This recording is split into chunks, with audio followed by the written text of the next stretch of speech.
Bismillahirrahmanirrahim. Assalamualaikum Pintar.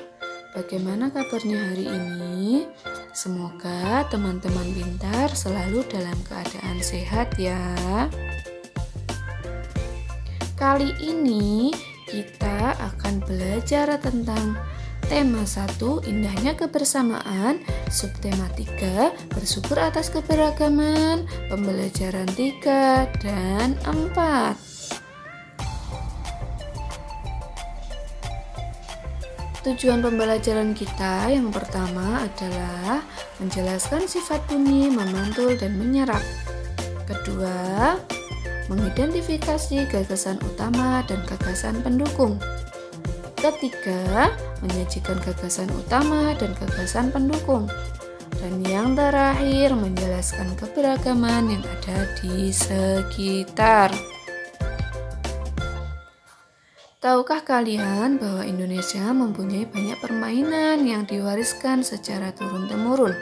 Mari kita cari tahu lebih jauh tentang budaya Fahumbo Batu atau lompat batu yang biasa dilakukan oleh masyarakat Nias. Tradisi lompat batu Nias oleh masyarakat setempat dikenal dengan istilah Humbo Batu atau Fahumbo. Batu yang sudah disusun setinggi 2 meter dengan ketebalan 40 cm harus dilompati oleh semua pemuda Nias yang sudah dianggap dewasa. Menurut sejarah, Fahumbo pertama kali muncul karena seringnya terjadi peperangan antar suku di tanah Nias. Untuk memenangkan peperangan, setiap pasukan harus memiliki kemampuan untuk melompati benteng yang dimiliki setiap kampung. Karena itulah dibuat tumpukan batu sebagai sarana untuk berlatih ketangkasan para pemuda untuk melompat. Fahumbo lebih dari sekedar cara para pemuda Nias menunjukkan kedewasaannya. Perlu latihan keras dan waktu yang cukup lama agar Fahumbo bisa berjalan lancar tanpa ada cedera. Tradisi ini juga sekaligus menjadi cara untuk membentuk karakter yang tangkas dan kuat dalam menjalani kehidupan. Ketika seseorang memutuskan untuk melakukan lompat batu, biasanya warga akan berkumpul di tempat pelaksanaan. Para peserta akan mengenakan baju adat yang khusus digunakan oleh para pejuang. Sambil berbaris, mereka semua menunggu giliran. Selain Fahumbo Batu, Indonesia juga memiliki tradisi adu betis. Tradisi ini merupakan permainan yang dilakukan masyarakat Sulawesi Selatan di Kecamatan Monconglo, Kabupaten Maros, Sulawesi Selatan, seusai panen besar. Tradisi ini dilaksanakan sebagai bentuk ucapan rasa syukur kepada Tuhan Yang Maha Esa atas keberhasilan panen yang berlimpah. Tradisi ini hanya dilakukan setahun sekali. Masyarakat setempat juga mempercayai bahwa tradisi ini mereka lakukan sebagai bentuk rasa hormat terhadap jasa leluhur yang telah menjaga kerajaan Goa pada zaman dahulu. Seperti namanya, tradisi adu betis dilakukan dengan cara menendang betis satu sama lain dan membuktikan siapa lebih hebat dan kuat.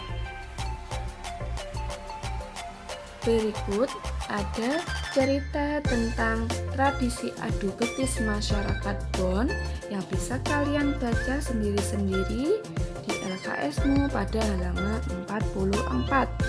Lalu, setelah membaca, teman-teman bisa menentukan gagasan pokok dan gagasan pendukungnya untuk masing-masing paragraf. Ingat ya teman pinter, membacanya harus dengan saksama. Teman-teman pinter, beberapa permainan tradisional itu membutuhkan teriakan pemainnya. Semakin banyak yang teriak, semakin banyak pula suara yang kita dengar.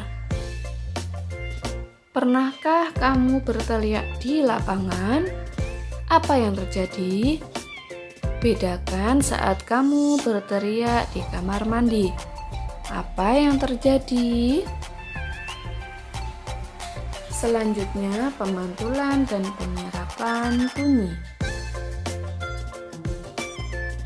Sebuah bola yang dilempar ke dinding akan mengalami pemantulan. Demikian pula dengan bunyi. Bunyi dapat memantul jika rambatannya dihalangi oleh benda dengan permukaan keras. Benda-benda yang memiliki permukaan keras tersebut seperti kayu, kaca, logam atau besi, dan dinding. Selain bunyi dapat dipantulkan oleh benda-benda yang memiliki permukaan keras, bunyi juga dapat diserap oleh benda-benda tertentu seperti gabus dan karpet. Tahukah kamu bahwa pemantulan bunyi itu dapat dibedakan menjadi 3? Yang pertama, bunyi pantul yang memperkuat bunyi aslinya. Yang kedua, gaung. Dan yang ketiga, gema. Bunyi pantul yang memperkuat bunyi aslinya itu terjadi jika jarak antara sumber bunyi dan dinding pemantul dekat. Bunyi pantul terdengar hampir bersamaan dengan bunyi asli, sehingga akan memperkeras bunyi aslinya, seperti saat kita berbicara di ruang kosong.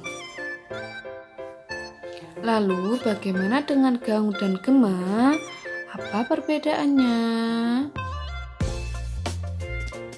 Gaung adalah sebagian bunyi pantul yang terdengar bersama dengan bunyi asli, sehingga bunyi terdengar tidak jelas, seperti saat kita berbicara di gedung bioskop atau studio musik.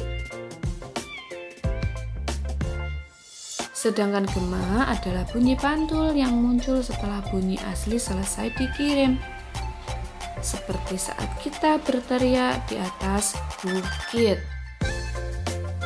Tahukah kamu bahwa pemantulan bunyi itu dapat kita manfaatkan dalam kehidupan sehari-hari, seperti untuk mengukur kedalaman laut dengan sonar, mengukur kedalaman gua atau jurang, mengukur jarak antara tebing, mendeteksi janin dalam kandungan dengan USG, dan untuk mengukur kecepatan bunyi di dalam air.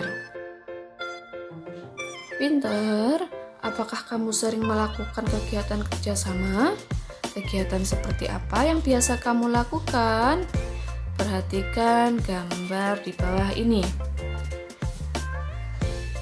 Gambar tersebut adalah gambar yang menunjukkan kegiatan atau belajar kelompok. Belajar kelompok itu dilakukan untuk mencapai kesepakatan bersama dan menghargai satu sama lain.